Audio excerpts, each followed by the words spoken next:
नमस्कार दोस्तों, आपका स्वागत है अपनी हिंदी क्लास में। आज मैं सीबीएसई में कक्षा 10 के क्षितिज भाग 2 के पाठ सवैया और कवित्त के विषय में बताऊंगा, जिसके लेखक श्री देव जी हैं। कक्षा 10 के हिंदी के पाठ्यक्रम में इनकी 2 छंद सम्मिलित की गई हैं,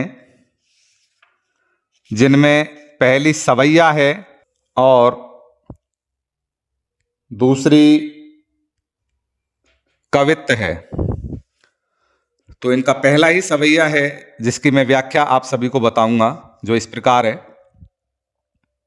पायन नुपुर मंजू बजे कटी किंकन के धुन की मधुराई, सावरे अंग लसे पट पीत हिये हुल से बन माल सुहाई।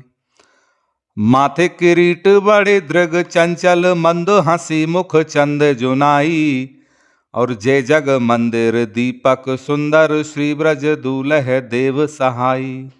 इस सवैये के माध्यम से कवि ने सामंती वैभव से युक्त कृष्ण के राजसी रूप सौंदर्य का वर्णन किया है। श्री कृष्ण के बाल रूप की सुंदर झांकी यहां पर कवि देव ने प्रस्तुत की है। तो कवि यहां पर कहते हैं कि श्री कृष्ण के पैरों में सुंदर पायल है, जो उनके चलने पर बज रही है। कमर में करधनी सुशोभित हो रही है, जिसकी सुंदर ध्वनि मोहित कर रही है, अर्थात अपनी ओर आकर्षित कर रही है। उनके श्यामल तन पर पीले वस्त्र अत्यंत सुशोभित हो रहे हैं, तथा हृदय पर पड़ी हुई जंगली फूलों की माला उनकी शोभा में और चार चांद लगा रही है। उनके मस्तक पर सुंदर मुकुट विराजमान है। उनके नेत्र बड़े तथा शरारत से भरे हुए हैं। उनका मुख चंद्रमा के समान कांतिमान है। उनके मुख पर चांदनी के समान सुंदर मंद मंद मुस्कान फैल रही है। आज ब्रज के दूल्हा श्री कृष्ण विश्व रूपी मंदिर के प्रज्वलित दीपक के समान सुंदर एवं आभा युक्त लग रहे हैं। कवि कहते हैं कि ऐसी शोभा युक्त भगवान श्री कृष्ण की जय हो। उनका यह रूप अमर रहे तथा वे सभी भक्तों की सहायता करें। अगले क्रम में जो इनका कवित्त है वो इस प्रकार है। दारद्रुम पल न बिछोना नव पल्लव के सुमन झिंगुला सोहे तन छवि बारी दे। पवन झुलावे के की कीरवत रावे देव कोकिल हलावे हुल सावे कर तारी दे। अपूरित पराग सो उतारे करे राई नौन, कंज कली नाई कलतान सिर सारी दे। मदन महीप जुको बालक वसंत ताही, प्रात ही जगावत गुलाब चटकारी दे।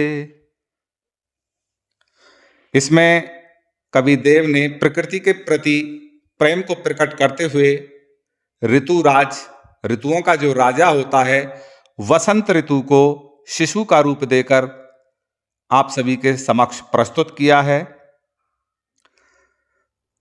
दरबारी कवि देव ने बसंत ऋतु की कल्पना मदन का अर्थ होता है कामदेव, पर्यायवाची, कामदेव के नवजात शिशु के रूप में की है। वे कहते हैं कि वसंत ऋतु का आगमन हो गया है। ऐसा लग रहा है कि वसंत रूपी नन्हा शिशु पेड़ की शाखा पर नई कोपलों के पालने में कोमल पत्तों के विस्तार पर झूल रहा है। नए नए फूलों का झवला उसके शरीर की शोभा को और बढ़ा रहा है। तात्पर्य यह है कि वसंत ऋतु के आने पर पेड़ पौधे नव कोपलों एवं फूलों से लदकर आनंद से झूम रहे हैं।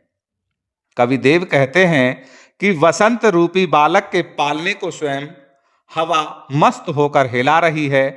मोर और तोते मधुर स्वर में वार्तालाप करते हुए उससे हाल चाल पूछ रहे हैं। कोयल आकर उस बालक को हिलाती है तथा तालियां बजा बजाकर उसे प्रसन्न करने का प्रयास करती है। कमल की कली रूपी नायिका अपने सिर पर लता रूपी साड़ी ओढ़कर पराग कणों को बालक पर लुटा रही है। उसे देखकर ऐसा लगता है मानो वह राई और नमक घुमाकर बालक वसंत की नजर उतार रही हो। महाराज कामदेव के नन्हे बालक वसंत को प्रातःकाल के समय गुलाब चुटकियां बजाकर जगाता है। तात्पर्य यह है कि वसंत के आगमन पर धरती फूलों से भर गई है, प्राकृतिक सौंदर्य बढ़ गया है, सभी पशु पक्षी आनंद से भर गए हैं, मंद सुगंधित वायु बह रही है। अगला कवित्व इस प्रकार है। फटक से लानिसों सुधारे सुधा मंदिर, उदादि दधि को सो अधिकाई उमगे अमंद। बाहर ते भीतर लो भीत ने दिखे देव, दूध को सो फैन फैलो आंगन फरस भंद। तारा सितारो निता में ठाडी झेले मेली होत, मोतिनी की जोत मिलियो मल्लिका को मकरंद। आरुषि से अंबर में आभासी उजारी लगे, अब प्यारी राधिका को प्रतिबंब सो लगत चंद।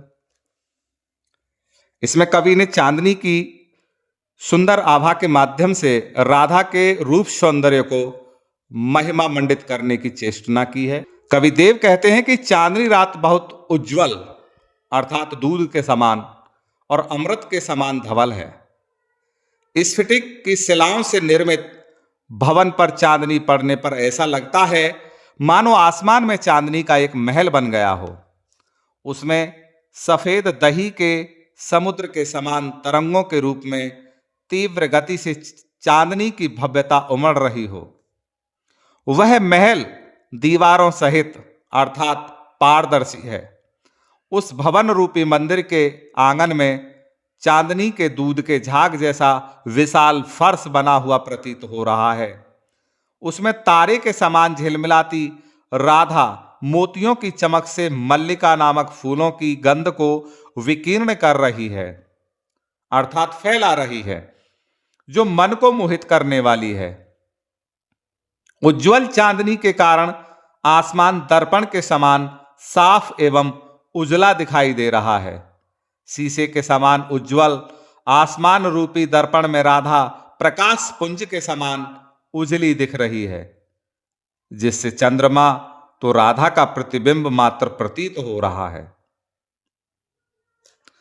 इस तरह यहां देव द्वारा रचित सवैया और कवित्व की व्याख्या पूर्ण होती है। धन्यवाद।